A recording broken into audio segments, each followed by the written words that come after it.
8th inning, 10-3. Bases are loaded for Verlander, who waits on a 3-0 pitch. He swings, and it's a high fly ball, deep center field. It is gone! Home run! And a huge bat flip to celebrate. All right, Ben, start the show already. Welcome into Flippin Bats now with Ben Verlander. I'm joined, as always, by Alex Curry. And what a disappointing, embarrassing loss for Team USA. I'm embarrassed. That was a disappointment to watch. Massive loss to Mexico, 11-5. I have a lot to say about the matter. Not good from the words play ball, and just completely dominated by a Team Mexico team that, to be quite honest with you, we are a lot better than. So we have a lot to talk about in this Team USA-Mexico game. I have a lot of thoughts, so we're going to talk about that. We're going to talk about Team Japan's domination in their pool. We're going to talk about the Pool A craziness where everybody ended up tied, which, foreshadowing, could end up coming into play for Team USA, this whole run quotient thing now that we lost this game, and some top 5 moments of the day. I have a lot to say here. I'm not pleased. So, Alex, pretty disappointing. Yeah, Mexico came to play tonight. You got to give a little credit where credit's due. I think I said in the pregame show, they're going to come with a revenge game after that tough loss that they had in extra innings. But honestly, I didn't expect the lack of a performance that we saw here tonight from Team USA. Team USA looked like this was a spring training game. Mexico looked like this was a mid-season game. I guess the question is, what went wrong for USA tonight? Everything. You know, from the very beginning of the game, they jump out to a 2-0 lead early with Joey Meneses' home run. The starting pitching was bad. Pitching was bad throughout. The lineup didn't produce. So the lineup, baseball is about throwing the ball, pitching the ball, and catching the ball. And we did none of that tonight. Yeah. We didn't throw the ball. We didn't hit the ball. We didn't catch the ball. We did none of it. So listen, the cold hard truth is this. We could end up winning this tournament. But the truth is, we will not consistently win this tournament in our sport until the best pitchers in our country want to represent the red, white, and blue for Team USA. That's the truth. We don't have the pitchers to consistently win this tournament right now. And I can sit here and understand that pitchers don't want to pitch in it. And for whatever the reason may be. And those reasons aren't wrong per se. But look at a lot of the other countries. NL Cy Young Award winner, Sandy Alcantara's pitching. A lot of players, Shohei Ohtani and Yu Darvish for Team Japan. The truth is, our best guys are not representing our country for Team USA, and that's not a consistent setup for success. That is the problem in a nutshell. And we can sit here and point at this lineup and how good it is, and yeah, they're only scoring 5 runs, but winning is about pitching. You know, I say this all the time. Winning in the playoffs is about pitching. Well, this is a playoff atmosphere. Yeah. We're seeing it every single day. These games are set up like playoff games. It's about pitching. You're going to run into some good pitching that's going to shut down your lineup. Or you're going to run into days where one of the best lineups we've ever seen is only going to score 5 runs. But winning consistently is about pitching, and we just don't have the pitching to do that right now. And it's not a discredit to Nick Martinez or Lance Lynn or Adam Wainwright. It's just those aren't our best guys to possibly put out there. And it's frustrating to go out and watch Team USA give up 11 runs to a Team Mexico team that, yeah, they're good. They have a good lineup, but it's just frustrating to watch. Yeah, but there's also the defense behind the pitching. And USA made some careless errors out there tonight. So you're putting a guy that might not be an ace in Major League Baseball in a situation where instead of getting 3 outs, I guess to get 5 outs in an inning. And all around that can't happen. You have to have the defense behind your starting pitcher, especially when you know it's not a top-end guy. You got to support him. I mean, you were excited to see Nick Martinez on a big stage to come into this moment. He went 2 2/3 innings, gave up 5 hits and 3 earned runs. I feel like he could have stayed in a little longer, but he did have those errors behind him, and he kind of had to get more outs than he needed. No, I mean, you're definitely right. I mean, defense is a huge part of it, and getting those outs is a big part of it. But looking at the game tonight, how many runs did bad defense cost us? 1? 2? We gave up 11 runs. Now, where it does matter is Nick Martinez wasn't able to go deeper into the game, meaning we had to use other pitchers earlier, which ends up affecting us. And hey, breaking news, everyone, the tiebreaker in this pool is going to come down to number of runs given up. Okay? The more runs we give up, the harder it's going to be to win a tiebreaker. And giving up 11 runs is not good. Yes, defense wasn't good. But the defenders we have, Nolan Arenado it was one like weird bounce and tough play, and he ends up not making a play. But Nolan Arenado is like the best defender in the game of baseball. And we have guys out there that are capable of making plays. And I look at the game tonight and say, okay, defense cost us a run, maybe 2. We didn't lose this game because of defense. We didn't lose this game because of offense. Our offense has been lackluster, but we're losing this game because we're giving up 11 runs and we don't have studs out there to turn to in the starting rotation. And it's ended up being more of a problem than I think we realized. And this is against Team Mexico. And not look at the lineups that are down the road if you have to face those. I mean, look at those. It's not pretty. I think the hardest part for me was I just didn't see the heart tonight from Team USA. Mexico came out with a purpose. They came out from the first pitch with a feeling that they were going to win this game. USA just kind of felt nonchalant about it. And we're kind of seeing it with all the different countries and the cultures and the energy behind this. Like I said, USA felt like a spring training game. Mexico felt like it was a playoff game. Should we be worried right now after this game? Should we be worried about Team USA? Yes. I'm worried. Yeah. I am. The reason I get worried is we could go 3-1 in this pool, right? We could go on to beat Canada and beat Colombia, and then we're 3-1. There's a very, very real possibility that both Mexico and Colombia end up being 3-1.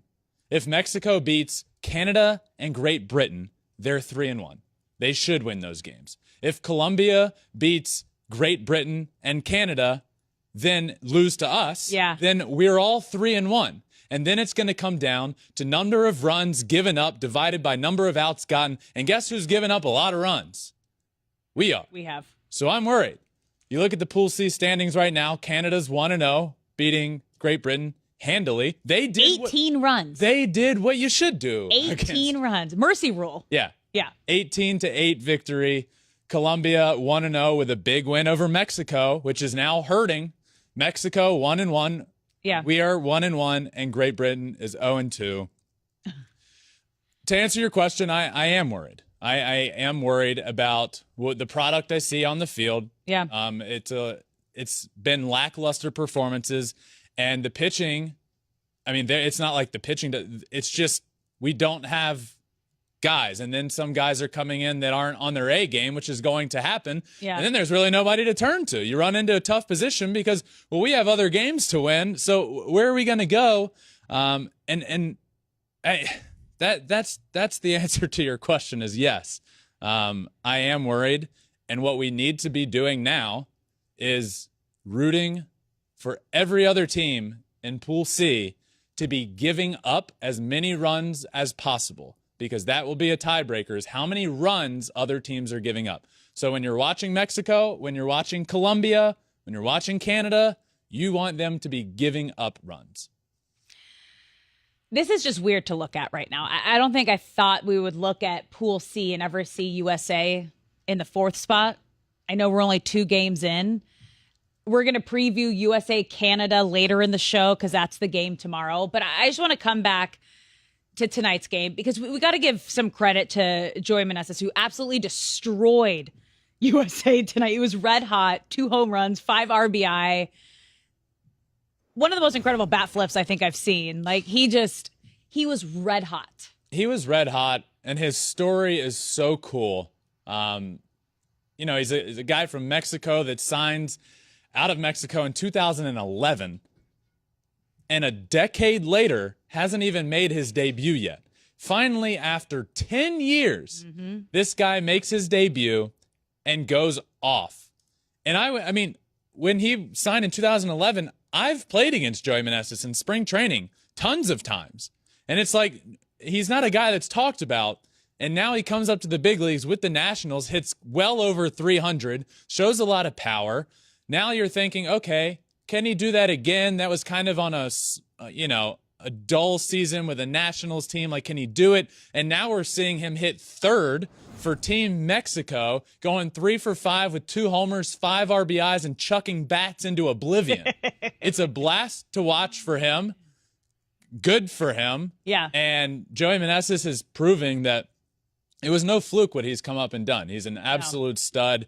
And I mentioned in our preview show, what does Team Mexico have to do to win? Yeah. And my answer was get out to an early lead and put some pressure on Team USA. And you can't get out to a much earlier lead than Team Mexico did tonight. Exactly. But at this point now, USA's got to have a short memory. You got to put this game behind you because you're in tournament play. You got a new game, new team tomorrow facing Canada, and you gotta forget about it. And you got to come out and you got to put up runs early. We'll get into that game in a little bit. But I want to go back to the first game that happened today. Japan defeating Australia 7-1, finishing undefeated in their pool. And Shohei Ohtani hitting his first home run in the World Baseball Classic. So cool. It was a magical game. Yeah, they wrap up their Pool B, undefeated. They're the number 1 seed coming out of Pool B.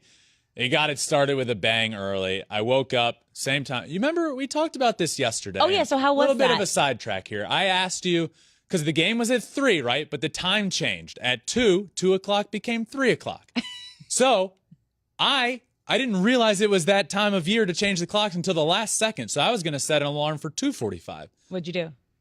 I ended up thinking about it. Okay, I'm going to set an alarm for 2:45 or 1:45. Yeah. But if I had set an alarm for 2:45, would my alarm go off? Because that time just gets skipped. That time doesn't exist. Did it go off? So I set my alarm for 1:45. Yeah. I woke up. I set an alarm for 2:55, knowing I'd be awake. Nothing. No alarm goes off. It's a time warp. There's nothing Crazy. there. The time does not exist. That's crazy. Okay. So I woke up 1:45, shuffle on downstairs to watch the game, and immediately Japan threatens Shohei Ohtani's massive home run off his face on the scoreboard, 448 feet away. Just a remarkable thing to be able to see. His first World Baseball Classic home run, to see the emotion there, to see the crowd go crazy. Yeah. And a lot of the listeners know about the translator I went to Japan with. His name is Masa. Yeah. He texted me right after it and said, the Tokyo Dome is shaking. I've never felt this. Oh, yeah. I talked to Jose Moda, who's calling the game in Japan, and he said he has never experienced anything like this, anything even close to what that stadium was like emotionally, electric-wise, after Shohei Ohtani hit that home run in baseball. It was so cool. That's quite the statement. Yeah. And a really cool home run. Obviously, Shohei's first World Baseball Classic home run, and he was interviewed on the field after and said a bunch of great things. But the one thing that stood out to me is he said, I have been dreaming of hitting a home run in the World Baseball Classic since I was a kid. And he did it in the Tokyo Dome in front of his nation and everybody that's been rooting for him for so long in the United States. And now he's back and they get to root for him. And he hits a ball and he knew it. Everyone knew it. 448 feet. And he just sat there, the finish, the follow through. It was so cool to be able to see. And then you know what happened, Alex? Probably one of the cooler human moments that even if you weren't there, you got to watch it via social media online. But the fan who caught the ball then passed the ball around the stadium for fans to take a photo with the ball. And then fans politely brought it back to the original fan who caught it, just showing the amount of respect and appreciation and kindness that Japanese people and fans have for this sport in the game and Shohei Ohtani. It is something that I have never seen, and unfortunately, we won't ever see in the United States. No way. Imagine Aaron Judge's 63rd home run and the person that caught it passing it around. You know what happened to that guy? Security came running down and had to escort him away so he wouldn't get beat up and the ball stolen from him because of how much money it's worth. Yes. Imagine how much money that ball's worth. A lot of money. It's not the 63rd Aaron Judge home run, but this Shohei's first ever World Baseball Classic home run, but that's not even a thought in people's minds. No. It's wow. Congratulations for catching this ball. Yes. This is really cool. Thank you for sharing this. It's a different culture. Yeah. It's a respect thing. It's an honor thing. I was tweeted by, because I tweeted this out, the video, saying, like, I've never seen this before. And somebody in Japan tweeted me back and said, I don't understand. Do you guys teach stealing other people's belongings where you're from as a kid? Do you teach that that's bad? And just in a nutshell, that's a really like powerful statement. Like, oh, yeah. I don't understand. Do you guys teach people to steal others' belongings? And it's like, no, but somewhere we lost, like, at a certain point, we like lose our values over, like, it's so strange. Well, honor and respect is the number one forefront of the Japanese culture. I remember we had a Japanese band staying with us, and I had to explain to them what a bike lock was. Like, why do you have to lock up your bike? I was like, well, if you don't lock it up, someone's going to steal it. Like, why would someone steal your bike if it's not yours? I'm like, it's America. I don't know. People just take things if it's there for the taking. When I went over to Japan a few months ago, I got to experience this up close and personal for the first time. And the amount of respect and like true admiration and love is something that I was blown away by. And I brought something in today to show, and it's this. I was made a sign by a little girl. She was probably about 8 years old, I would say, and she made me this sign. Aww. And it's the Flippin Bats logo, and in Japanese it says, "Thank you for making the game of baseball so much fun." And to the right of it, it says, "I love you." Aww. And it's just, you know, it's so cool. It's so special. It was the most special trip. And now, you know, we saw in that video, you see firsthand about the culture and how awesome it is. So Team Japan ends up winning the pool. Obviously, a lot of it because of Shohei and the offense. But Alex, the pitching. If this team wins it all, which they very, very well it's could. Looking like it. It's because of their pitching. It has been so good. Yeah. I mean, you look at their numbers as a whole, right? They've played 4 games and 36 innings pitched, a 1.50 ERA, a 0.61 whip, 18 hits allowed total, 54 strikeouts, and 4 walks. That's it. The pitching has been dominant from the names that we know, Shohei Ohtani, and Yu Darvish, and even Roki Sasaki has become fairly well known here, but also from the names that we might not have known. Yeah. And I've just been blown away by their pitching. So we've gotten a good taste of what they have, right? And we know that there's pitch restrictions. So how do you see Japan's pitching staff lining up for the rest of the tournament? Yeah, it lines up pretty well. Okay. I know how it lines up. Give it to us. In the quarterfinals, which they will be facing Team Italy. We'll be talking about Pool A and the craziness that ensued in a little while. They'll be playing Team Italy in the quarterfinal, where on the mound will be Shohei and Yu Darvish. They're basically going to piggyback and throw probably 4 innings each. How special. Shohei Ohtani and Yu Darvish pitching in the quarterfinal. And that will be Shohei's last start until he gets back with the Angels and Yu Darvish as well. Back, not with the Angels, though, with the Padres. Yeah. That's the quarterfinal. The semifinal for Team Japan, Roki Sasaki, who we just saw throwing 102 with nasty off-speed. And then the final lines up to be Yoshinobu Yamamoto, who we saw was unbelievable for Team Japan just the other night. They are set up for success. They look good. I mean, after seeing every team play at least a game now, Japan is the full, complete package. Yep. However, the competition isn't the same as it is out here in the States, both in Phoenix and in Miami. So that's something you have to consider. Their pool was fairly weak. Yes. So it's going to be a little different once they quarters, Italy. I don't know. Italy was fairly, that pool ended up being it could have been anybody. Yeah. But yeah, I see Japan coasting pretty easy to the semi and finals with who they have. Yeah, I mean, I at least like them to get over here to the United States. Oh, yeah. To get to the semis. Then kind of you never know with the amount of talent that will be in it. But I like them to get over here at least. And the other team, Alex, that advanced, and the game just went final. So the other team that advanced out of Pool B, which nobody saw coming, I don't think, was Team Australia. Cinderella. Yeah, that's what you dubbed them. I dubbed them. Yeah. They appear to be this year's Cinderella, and they looked good. So they will go up against we'll talk about Pool A. Yeah, let's I'm going to ruin the whole Pool A. No. Yeah, let's just go right into Pool A, because the madness that we thought could possibly happen actually happened, where every team finished with a 2-2 record, and we had to go say your favorite word, the new word. Quotient. Run quotients. That's what it comes down to, you guys. We sat here last night when we were recording and said, man, there is some craziness that could happen, but this has to happen and this has to happen.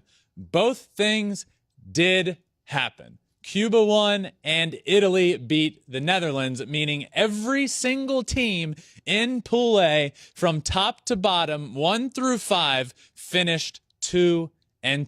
So what it came down to was run quotient, a word that I have said more in the past 3 days than I have ever said in my entire life. In fact, I didn't even know what it really meant until the other day. And now even then, after talking about it last night, it's like today. Explain it again, please, and break it down. What just happened? Give me the definition of quotient. Yeah, Okay, moving on. The run quotient ended up being the deciding factor here. Yeah. And Team Italy, as I mentioned, took home the number 2 seed out of this pool and will go on to play Team Japan. And the winner of Pool A, after everything, was somehow Team Cuba, who started the entire tournament 0-2. They come back 2-2, and via the run quotient end up the number 1 seed. So everybody here finished 2-2. Cuba and Italy advance, and Chinese Taipei, who finished with the exact same record as those two teams, now has to re-qualify for the next WBC because they finished in last in the pool. That is unfortunate. That's just crazy to me. And I love how you said after Cuba lost their first 2 games, Cuba is toast. Oh, yeah, and I called them toast. And then they ended up finishing first. But it's like, do you really, when like every single team in your pool had the exact same record? This is just weird. Do you like the way it's decided right now? I do not. Okay, how would you change it? I don't. And I need to more so figure this out. Okay. Right? I don't off the top of my head know how it needs to be fixed. All right. But it does need to be fixed. Like it gets to the point where it's number of runs allowed divided by number of outs gotten. But that means if you mercy rule a team, let's say in the 7th inning, that's 6 less outs you're getting. Yes, you're scoring more runs, but scoring runs isn't what matters the most. So use Canada as a reference today. Yep. They mercied Team Great Britain. Yep. Only pitched 7 innings, I think it was. Maybe it was 8. I forget how many innings they played. 7 innings. 7. So 6 outs there that they didn't get, but they gave up 8 runs. Yeah. So they're punished for mercy ruling in the tiebreaker because they're not going to have as many outs as other people because they mercy ruled the team and they gave up 8 runs in that game. So for purposes of a tiebreaker, them scoring 18 runs means nothing. It's the fact that they gave up 8 runs and they're in trouble more so because they didn't get those outs. That's crazy. It's insane and it needs to be fixed.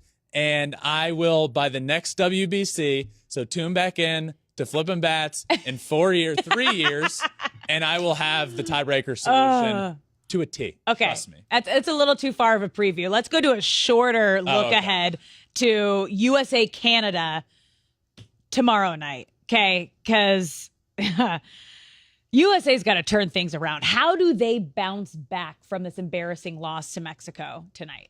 Well, it goes without saying, must win. Yeah. No, absolutely a must win. And the way they turn things around, and we've talked about the emotion that we've seen out on the field, and it kind of just looks like they've been running through the motions. Lack thereof.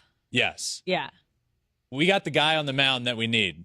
Lance Lynn. Lance Lynn will come with a big ol' FU attitude. He does every single time he takes the mound. He pitches with an energy. He pitches with a passion. For me, it starts right there. Having a guy in charge on the mound that will bring the energy, supply the energy, and is a dang good pitcher in his own right. Lance Lynn will be on the mound for Team USA. So again, you can't allow yourself to get behind early. Team Canada can hit. Yeah, we saw that. 18 runs. They can hit. Yeah. Like, legitimately. Their leadoff batter, a big-time prospect. Freddie Freeman's in the lineup. Tyler O'Neill looks awesome right now. And Bo, they got some guys in that lineup. They can hit. USA. So we need to get a lead early and then capitalize. Well, yeah, USA needs to hit, and they're going to be facing Mitch Bratt tomorrow. Mm-hmm. You got to put up runs. You might be saying right no now, excuse. if you're listening, who is Mitch Bratt? Tell us. Well, Mitch Bratt is the pitcher that Team USA will be facing for Team Canada. He is 19 years old. He is a high school draftee. He's in the Rangers organization in single A. He is a single A 19-year-old pitcher going up against one of the best lineups that has ever existed. It is time to win handily. Oh, yeah. Now, what I will say, I would rather win tomorrow. Yeah, that's him. That's him. If you're watching, He looks like a Yeah. he looks like a teenager. Yeah. He looks like he could be in middle school. well, he is a teenager, 19. 19. And he's going to face a lineup with MVPs and Wow. future Hall of Famers. And yeah. Wow. So what I will say this, I don't really care about facing him. Yeah. I would rather win tomorrow 1-0. Okay. Just don't give up runs, okay? It doesn't matter how many you put on the Stop the on run. the board. Please, for the love of God, stop giving up runs. That's what needs to happen. Team USA tomorrow night, 10 p.m. Eastern on Fox against Team Canada in what is now an absolute must-win ball game, and we have to limit the runs. Yeah, they do. It must win. All right. Let's take a look back from this crazy day of baseball. What are your top 5 moments from Sunday? I'm excited to talk about this because there's been a lot of negativity, Just in the last 4 hours. Bummer of a Last 4 hours. So now we're going to talk about some of the highlights of the day, and boy, are there highlights. Let's start at number 5.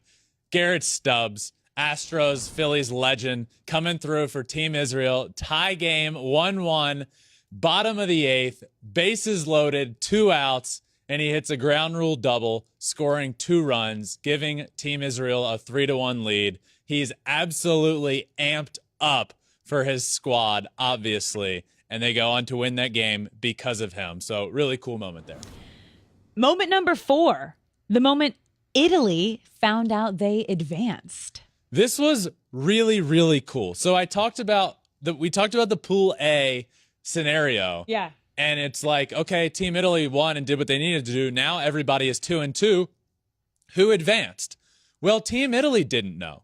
Nobody knew. Yeah. Literally nobody knew. Somebody was somewhere crunching the run quotient numbers, and nobody knew what the hell was going on.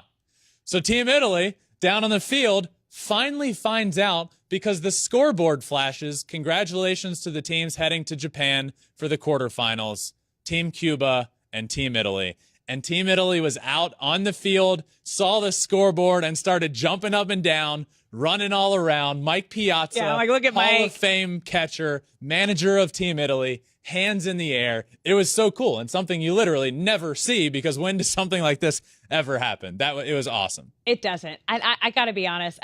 I've also fallen in love with Team Italy. Their celebrations when they do good plays. Yeah. Their espresso machine in the dugout. Their mustaches. They just, again, you talk about emotions and feeling while you're playing. This team has it. Yep.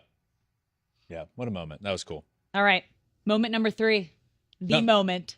The moment of the morning, that's Yeah. for sure. Shohei Ohtani's massive home run off the scoreboard. So cool. Obviously, the home run itself was special, but the moment was super special. Their icon, their superstar, he means everything to baseball in that country, to the country as a whole. Yeah. Half of the households in Japan were watching him pitch in game 1. 46% of every single household in Japan tuned in to watch him pitch. What he means is so much to that country, and to see his first ever World Baseball Classic home run in the Tokyo Dome off of his face on the scoreboard in the outfield 450 feet away was a moment this morning that was really cool to watch on my couch. It was special. It's crazy because it's usually the other way around, right? So Japan wakes up whenever he's playing for the Angels, and they have followed his career the entire time he's been here in playing in Major League Baseball in the United States. After he's won an MVP, after he solidified himself as one of the greatest players in the game already, this is the first time he has gone back to Japan and been able to have that moment with his home country fans and people in the stands. Being a part of it is just chills. Yep. It's incredible. Yep. All right, number 2. For this one, I hope you're watching. If you're listening, I'm going to try my best to explain. Joe Lasora escaping a jam for Team Italy, comes in 6-1 ball game, bases loaded, nobody out, gets out of it, and goes insane. He goes ham.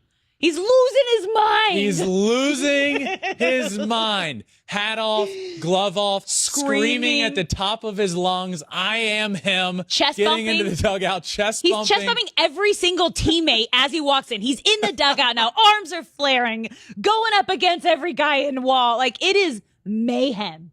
He's still going. I love this. And you know what? Every bit of it is deserved. Yes. He didn't know at this point if they'd be getting in or not if they won.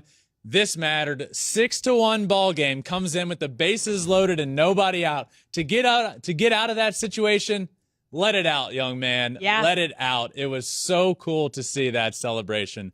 I love it. I love the energy. I love the passion. It's what the game of baseball needs. Oh, yeah, not giving up a run. Yeah. That probably was the difference and the reason that they moved on to the next round. I mean, he gets 2 runs there. Next thing you know, they're not moving on. Quotient, they're down. Yep. All right. Moment number 1.